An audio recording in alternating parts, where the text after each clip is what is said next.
पूर्ण धोकाच. गवती बघू शकता, या पावसामुळे सगळा धुमाकूळ घातलाय आणि इंद्रायणी नदीला पण प्रचंड पाणी आलंय. सो वाहतूक पूर्णतः बंद केली आहे, फक्त पायी जाऊ शकतो आपण. प्रत्येकाने नागरिकांनी थोडी काळजी घ्यायला पाहिजे.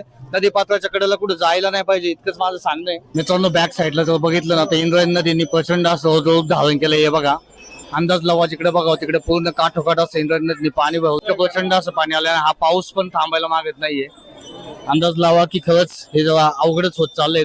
थोडस काळजीपूर्वक हा सोहळा प्रत्येक पालकांनी पार पाडणं हे खूप जबाबदारीचं होऊन बसलंय.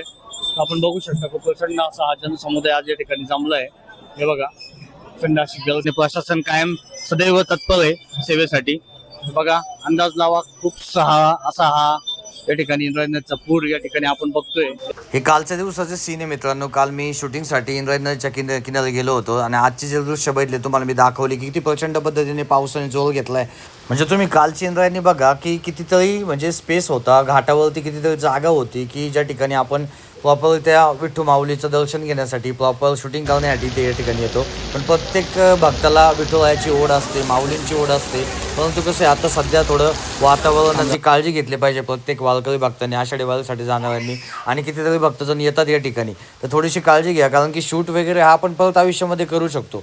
पण ह्या गोष्टी अशा आहेत की जिथं आपल्याला काळजी घेणं खूप गरजेचं आहे. सो तुम्ही नक्कीच ही काळजी घ्या. माझं हे आवाहन करायचा उद्देश हाच होता की हा व्हिडिओ बनवण्याचा उद्देश की ॲक्च्युली काही सीन घेतले गेले, सगळं झालं आहे. पण विषय असा होतो की आपण थोडी आत्ता काळजी घेणं खूप गरजेचं आहे, कारण आपल्यासाठी कुटुंब, आपलं त्या कुटुंबाचा आपलं एक फॅमिली मेंबर्स म्हणून खूप महत्त्वाचा रोल आहे, तो आपण निभावला पाहिजे. प्रत्येकाने काळजी घ्या.